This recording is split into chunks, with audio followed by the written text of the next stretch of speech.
Oh my gosh, this lipstick is bothering me. Don't look at it. Camping with VR.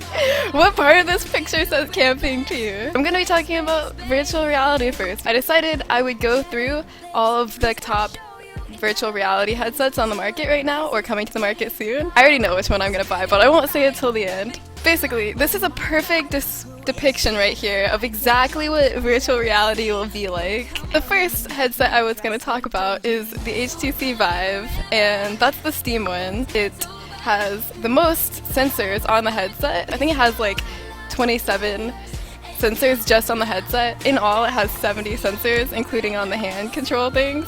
So it's super sensitive, you guys. Don't be mean to it. It has a 90 Hz refresh rate. The lower that number is, the more likely you are to get motion sickness. All top-end headsets have at least 90 Hz refresh rate that I've seen, so it's kind of like on par. Apparently, according to some reviewers I read, it's a little like heavier than other headsets, especially compared to like the PS4 VR and the Rift. HTC is a company that made the phone from the meme. Wait! Oh my!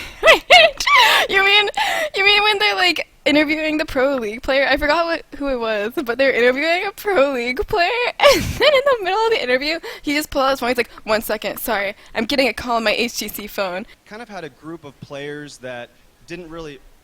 Sorry, my HTC phone is ringing. Well, that's. Sometimes it happens. Maybe it's our phone.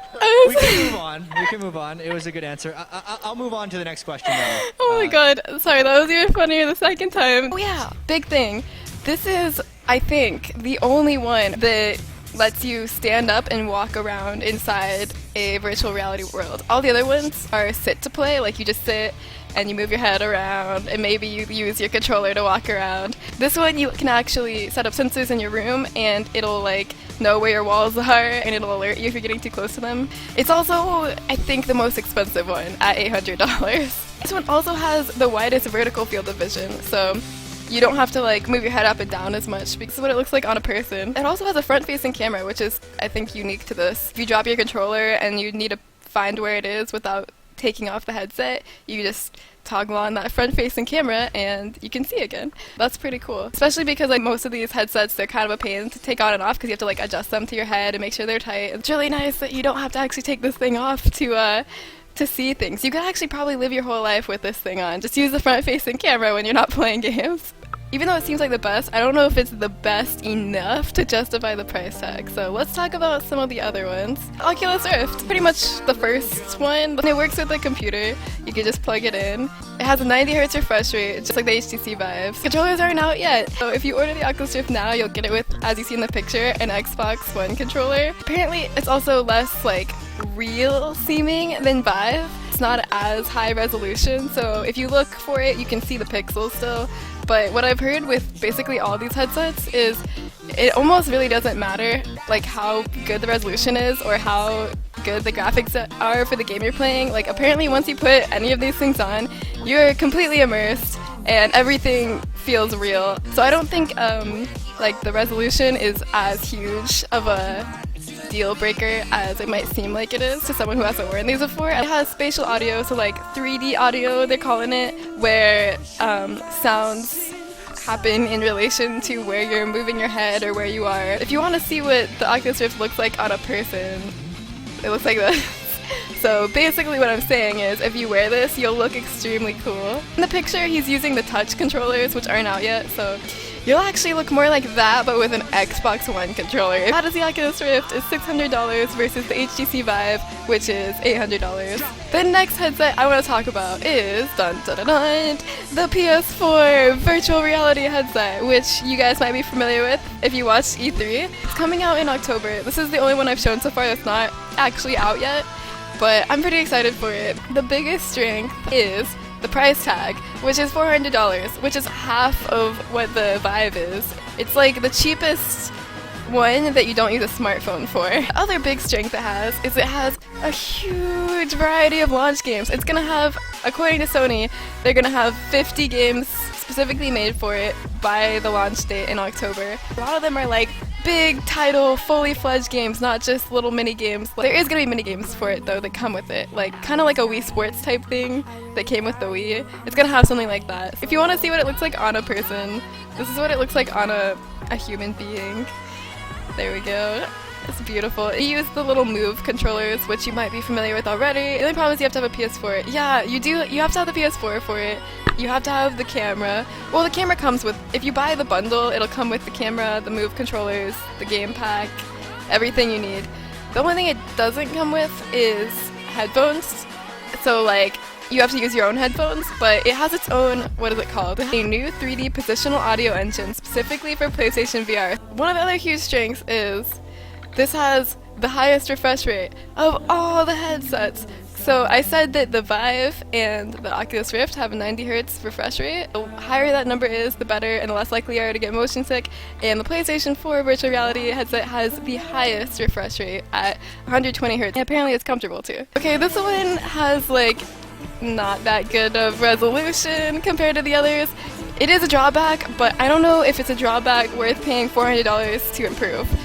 Choice is yours, America. The next one I want to talk about is the Faux VR. This one isn't as talked about as the other three. I haven't seen this much about this. I actually didn't even know about this until I was researching VR stuff. It's by a former Sony employee who is apparently an expert in facial recognition technologies. The Faux has one huge different feature that sets it apart from all other virtual reality headsets out there. This is the only one that does this. It's very unique.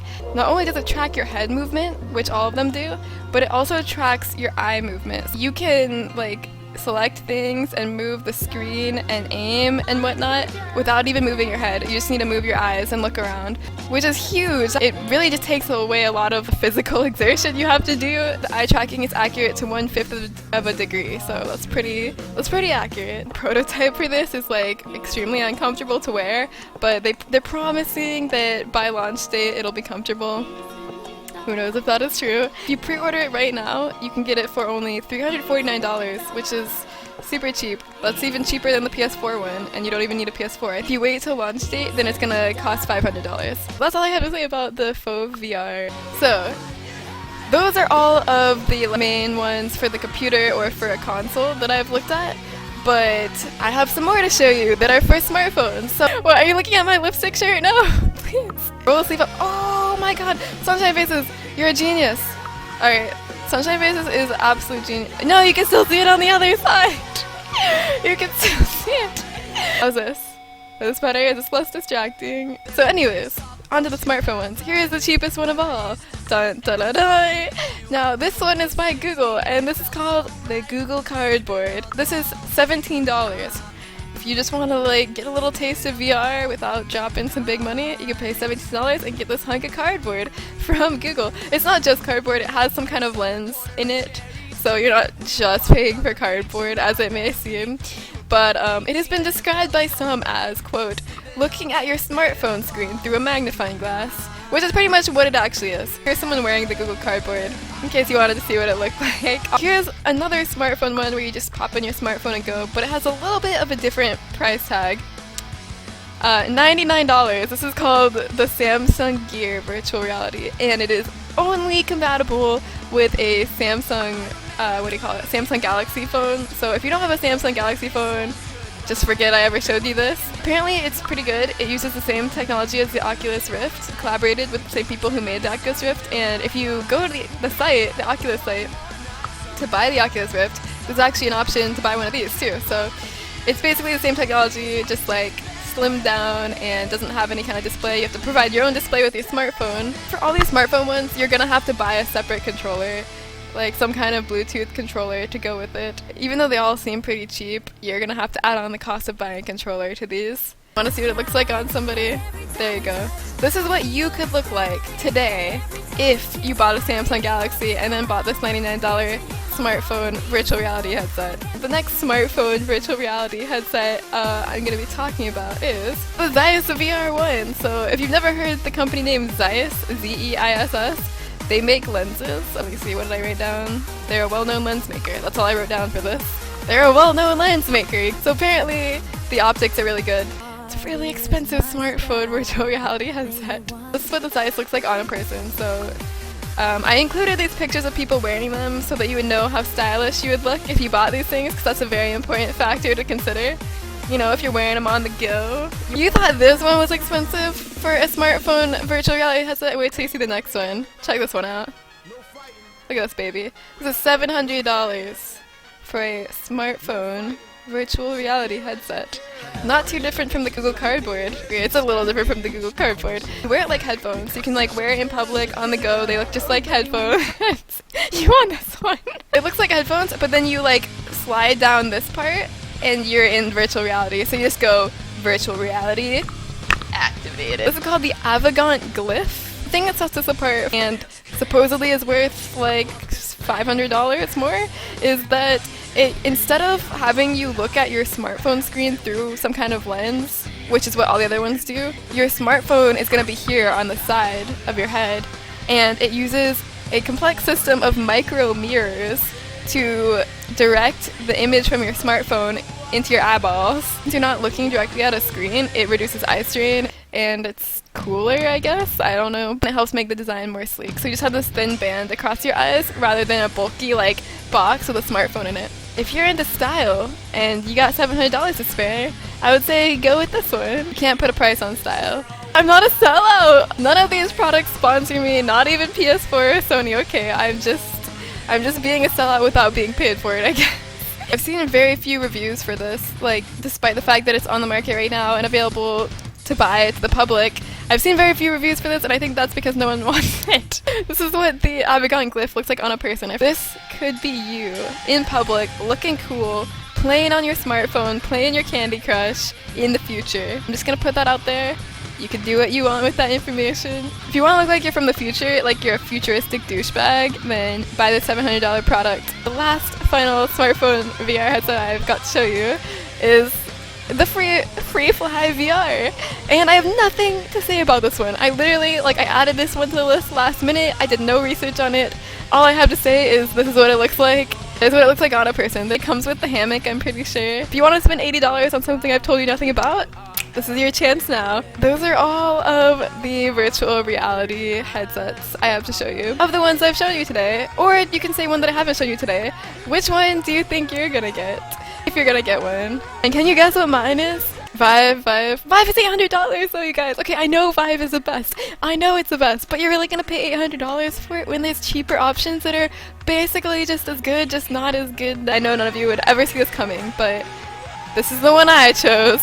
The PS4 VR. We can play this game where it's like headbands, where I'm gonna put a random video game character on the screen above my head, and I don't know what it is, I'm not gonna look at it, and you guys have to talk to me as if I'm that video game character, and I have to guess who I am. I like umbrellas. Is it a Resident Evil character? It's a pistol with limited ammo. Man, you have awful luck. Is it Leon? Is it a scared cop? It's Leon! Hi, brother. Wait, brother. Is it someone from Call of Juarez? It's not Leon? Shit. Favorite weapon is the Beretta. Is it Chris? Oh, shit. I forgot the timer. A nice hat, nice gun. McCree! I'm McCree, right? ADC. Graves? Caitlyn! Naked boy PT. Naked boy PT. Why are you naked? Am I Kojima? Am I the Death Stranded guy? Am I the baby in the Death Stranded trailer? Or am I Norman Reedus? I'm a lion? I'm a lion. Name is bugged? I thought you guys were giving me hints. I was like, what character is a lion? Time back. I'm so strange. I'm so strange. I hope my nosebleeds are under control. Nosebleeds. Am I from Quantum Break? Do I enjoy that chick with the camera? Freddy from iCarly? I'd really give the world for my best friend. Oh my god, I feel so dumb. Why? Character this time. My nosebleeds. So maybe do a time travel. Oh, Max from Life is Strange! That was the last one for now. I'm gonna play more of that later. Let's talk about Resident Evil 7. It's a new Resident Evil game. If you're not familiar with the Resident Evil series, it is the birthplace of survival horror. The first Resident Evil actually, in the beginning of the game, it says, enter the survival horror. And that's where the name for that genre came to be. So Resident Evil is survival horror. Ever since it was created, all the first games especially, they've all about resource management, which is like gotta watch your ammo, very limited ammo, limited healing supplies, limited everything. It's also all about puzzles, it's all about figuring out where to go, locked doors, backtracking. It's also about cheesy voice lines. This is the first Resident Evil game in the main numbered series that has been first person, and it's completely different than any other Resident Evil game ever. I think this game actually looks really good, and I think, like me, a lot of Resident Evil fans, when they first saw the trailer, their first instinct was like, this isn't Resident Evil, I hate this! But after like playing the demo and researching more, I actually think this is more Resident Evil than any Resident Evil game that we've seen in recent times. I think we should all be thanking our lucky stars right now that this is the direction they're going in. From the progression of 3 to 4 to 5 to 6, each game they were getting more action-oriented, less resource management-oriented, less survival horror, more like run and gun each time. So if they had kept following that pattern, as many people, including myself, were fearful that they were going to do, this Resident Evil 7 would be like basically Call of Duty. Thank God they put all that action into one side game, got it out of their system, put it in Umbrella Corps, and then made a true survival horror. At first glance, this game looks super different to all the other Resident Evils. Upon closer inspection, it actually is very similar to early Resident Evils, and there's a lot of like close things that aren't actually in the demo, so I'm going to talk about them right now. The demo is not part of the main game, so the demo is entirely separate. It's just supposed to give you a taste and maybe some hints of what is to come. Here's a nice picture. I don't know, I just put this picture in the slideshow because it looks good. First, I want to talk about plot, because that is one of the biggest concerns people have, especially Resident Evil fans have about this game, is that it's not going to be connected enough plot-wise to the Resident Evil universe. It has nothing to do with the Resident Evil story, but that is wrong. The most solid proof, hint, of this that we get in the demo is you get this photograph right here, which is a picture of a helicopter with the Umbrella logo on it, and it says, "Are they watching us?" from that helicopter on the back. So there's clearly at least some connection here between this new Resident Evil 7 game and the Resident Evil universe, because Umbrella is flying around in a helicopter over this haunted house. From first appearances, this game seems to be really supernatural and not bio-organic terrorism or anything like that, based on just what we've seen in the trailer and the demo. I think, and most people think, based on this photo and other things, that it actually is going to be an act of bioterrorism, and it actually is not going to be supernatural as it appears. Before there was Resident Evil 4, there were actually 3 different versions of Resident Evil 4 that they kind of like revealed before they canceled them, and all 3 of those versions go under the title Resident Evil 3.5 now, a lot of people call them. They all starred Leon. The first one, people call it Castle. That's the one that became Devil May Cry later.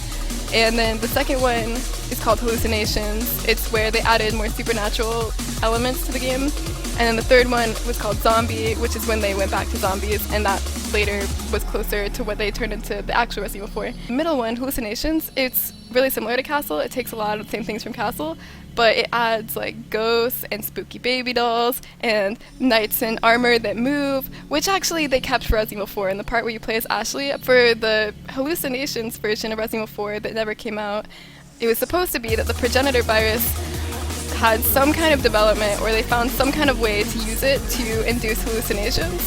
So it was still bioorganic terrorism, it was still the progenitor virus, but it was causing Leon to have hallucinations, and whenever he would have these hallucinations, the screen would turn blue to let you know it wasn't real. Here's a picture of Resident Evil 3.5. See how the screen has a blue tint to it? Since that got canceled and never happened, a lot of people think that the spooky things that happened with the mannequins and with the ghosts and the baby doll and everything in Resident Evil 7, they think that it's maybe that scrapped plot from Resident Evil 3.5 Hallucinations. So this is the biggest hint right here. I probably didn't find the best comparison pictures for this. On the left, that baby doll is from Resident Evil 3.5 Hallucinations.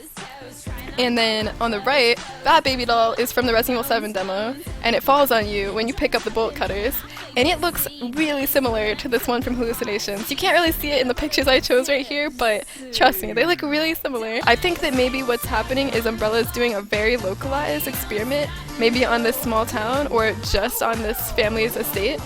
This Resident Evil 7 game is directed by this guy, and his name is Kushi Nakanishi. I hope I said that right. Kushi Nakanishi. So yeah, Kushi Nakanishi directed this game, and he is known for also directing Resident Evil Revelations, which I would like to point out is the best Resident Evil game to come out in recent times, like since Resident Evil 4, maybe 5. It's also the closest and truest to the series and how the series started out of any of the recent Resident Evil games. So shout out to this guy for bringing Resident Evil back to its roots. He is a huge fan of Resident Evil 1, and he said that when he was like doing development for Resident Evil Revelations, he went back and played Resident Evil 1 again just to like look at it very closely and just remember all the elements of Resident Evil 1 that made it successful and try to keep it as true to that as possible. And I think he did a great job. He said that he was going to try to do that even more so with Resident Evil 7. I kind of trust my fate in this guy's hands. He's a big Resident Evil fan, just like us guys, so I think he might do it right. Look at this face. Do you trust this face? But yeah, big thing. It's confirmed. There's going to be herbs in Resident Evil 7.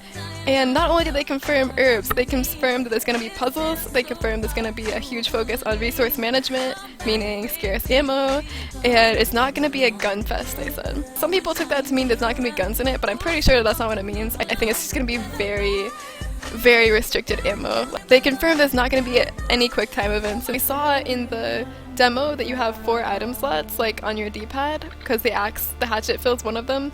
So I'm thinking maybe the other 3 will be herbs and possibly other weapons. It seems like you're not going to have a huge arsenal of weapons. It's just going to be maybe like a hatchet, a handgun, maybe you get a shotgun later, because there was a shotgun in one of the trailers. One of the trailers shows a shotgun leaning up against a desk, so that's a huge hint right there. Okay, so the really sad thing is they confirmed that there's not going to be any returning characters in the game, or at least people are saying they confirmed there's not going to be any returning characters in the game, but here is the direct quote from the source of where that statement came from. The interviewer said, will we see any familiar faces? Chris, Jill, Leon, or the nefarious Umbrella Corps? And Kawada said, basically no, it's a whole new set of characters and situations. There could be some interesting surprises in store as well. So yeah, it sounds like he's saying no, but let's rewind, read that again. He said, basically no.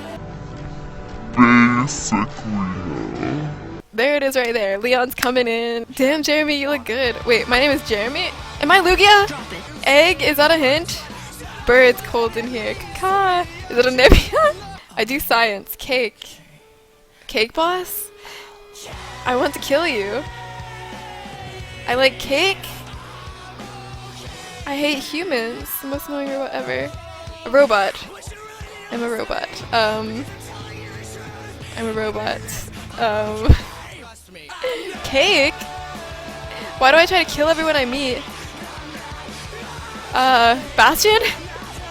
Oriana?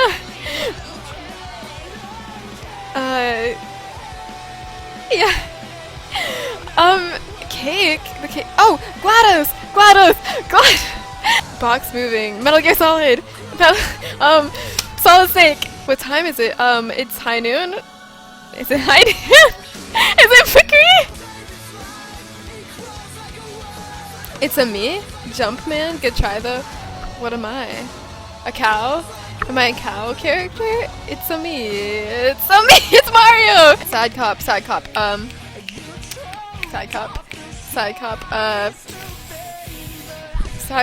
My son. Ethan! Wait. Ethan's not a cop though. Is it? One of the best cop in horror games. Cop? Horror game? My son. Every time he's choosing a new character, the slide goes forward one. I know! I'll put it back.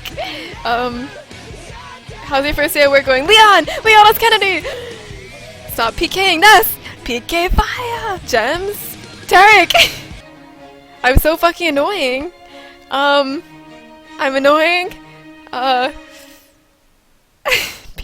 Annoying fucking robot! Clash traps! Now, I would like to talk about a little game called Death Stranding. You may have heard of it. If you didn't watch E3 and you haven't been on the internet since E3, you may not have heard of it. It's a new game that was announced at E3 during the Sony section of the presentation, and it is being directed by this person who you might recognize.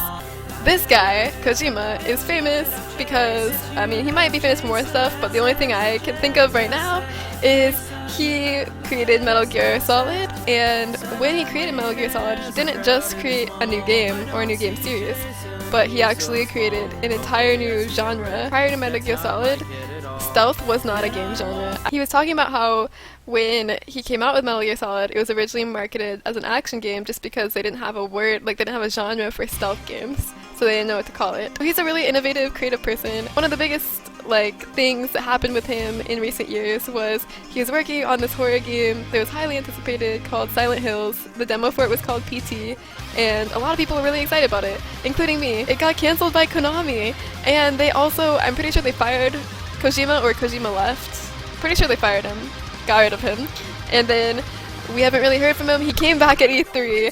Sony's funding his new project. It's called Death Stranding. It has Norman Reedus in it as the main character, who you may recognize from The Walking Dead. Instead of me describing the trailer to you, I'll let you watch it for yourself, because it's a very hard thing to describe.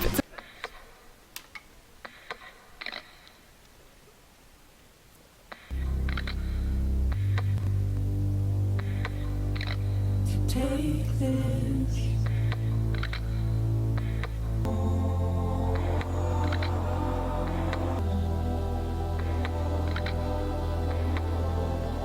Buried underground.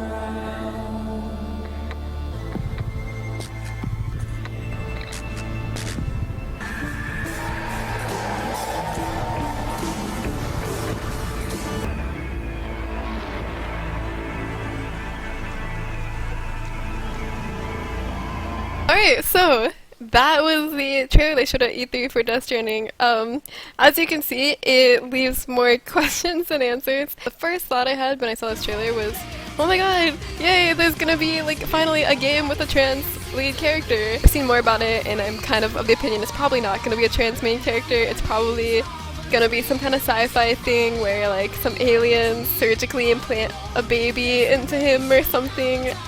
I don't know how that works without a womb, but it's probably not going to be a trans character as I was hoping before. We have very little information on this game, actually. I think they're keeping it intentionally mysterious because, I mean, it's working. It's getting everyone interested. I'm interested. I'm intrigued. I want to see more about the dead whales and the babies and the naked men. A lot of people are theorizing that the baby is actually himself and that there's going to be time travel involved.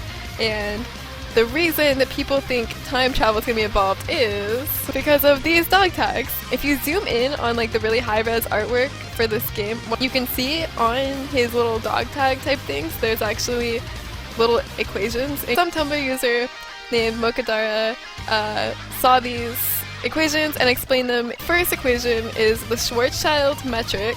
It has to do with event horizons and black holes. I won't claim to know exactly what it means. Tumblr user Mokadora summarized it in this poetic way, and they said it basically means the light will escape from the darkness. The second equation is the Dirac. Did I pronounce that right? Dirac, D-I-R-A-C. Dirac equation, which relates to, I'm just quoting Mokadara on this, it relates to waves in quantum mechanics and particle physics. It usually covers the hydrogen spectrum. Considering antihydrogens are the most presumed type of element that would be used for the development of the warp drive, this could only go into further confirmation that this game is going to involve wormholes and black holes. These dog tags are the big hint that there's going to be time travel involved in this game. The only thing Kojima has really given us, like, about this game is also very vague. He says that, just like with Metal Gear Solid, how Metal Gear Solid invented the stealth genre, he said that this is going to be a new genre of game that's never been seen before. No one's ever done any game in this genre, so there's no way to describe it. There's not a vocabulary for it yet, according to Kojima, because he's hyping this up. I know he's just trying to hype up the game, but I don't know, I kind of believe that maybe he does have something really new and innovative. He wouldn't straight up say what the genre is, but he used this really, like, cryptic story to explain the genre, and this is what he said. So there's a short story by Kobe Abe, which it says the first tool created by humans was a stick, which was meant as protection by putting a distance between oneself and bad things. And the second tool that humans created was a rope, which is used to secure things one finds important. So Kojima used these tools, stick and rope, to explain this new genre where he said the main tools in action games right now are sticks. Punching, shooting, and kicking. You're trying to keep people awake. In Death Stranding, he wants people to communicate through the game equivalent of ropes. So, this game is very shrouded in mystery. This game looks really cool. I like the whole aesthetic of it. It looks really, like, eerie and surreal. That's all I have to talk about for Death Stranding, just because there's really not that much out there to work with. But I'm sure we'll find out more later, because this game is super far away from actually coming out. They don't actually have a release date yet, which is weird because you can pre-order it on Amazon. It might come out late 2017, maybe even 2018. We don't know. It's really far off. So hopefully we'll find out more about it by then. But for now, it is just one big enigma. Boop boop beep boop boop robot. Nice bird you have there. Bird. Wait. Am I playing in my bastion? Kid, is that a hint? I would have put corner camper. My daughter, so my girl, fluffy hair, female kid, nice jacket, Clementine! Cute little bandages, baby. Do you want to be your friend? I'll be your friend. A moo. How do I see with that thing on my head? It's Egypt? Am I Farah? Am I Farah from Overwatch? Scary motherfucking fucker. Egyptian meat cleaver. Am I Nasus? I'm ripped. Am I God of War? Am I Kratos? I don't. Egyptian meat cleaver. And I'm ripped. Oh! Pyramid head! Cute little psychic baby! That's so Raven! Sun and Moon, Mew! Shut up about my boat. My boat? I killed... Who did I kill? Ducky. Kenny! Totally forgot from the first one, Kenny's like, we need to use this boat. And everyone's like, I don't know if this is the best idea. And Kenny's just like, the boat! Engineer. Heimerdinger? Powerful stomp. My wife is a space zombie. Also not real. Master Chief? I don't know. Curve stomp. Eye needle. Oh, eye needle.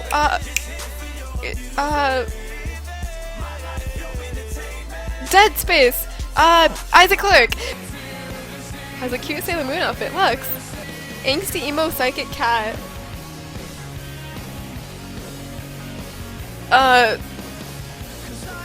Banjo Kazooie. Oh, cat Nidalee.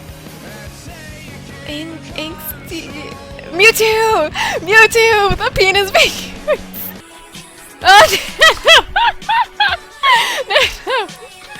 Oh, I'm beholding the powers. Well, I thought Thank just you. for old time's sake. Here they are in all their glory. Fingers. Thank you for the penis fingers, Nano. Reaper! It's Tracer! Best bot. Okay, there's a lot of robots it could be. Best bot, though. Gladys? Gladys is the best bot! Am I a truth seeker? Yeah, act like Kojima. Second best robot, Loaderbot! Kills aliens on a round thing. Use like 60 bullets in 10 years? He doesn't afraid of anything. John is it Master Chief? Bye everyone, I hope you have a really good night and happy days ahead, and I'll see you tomorrow. Bye everybody!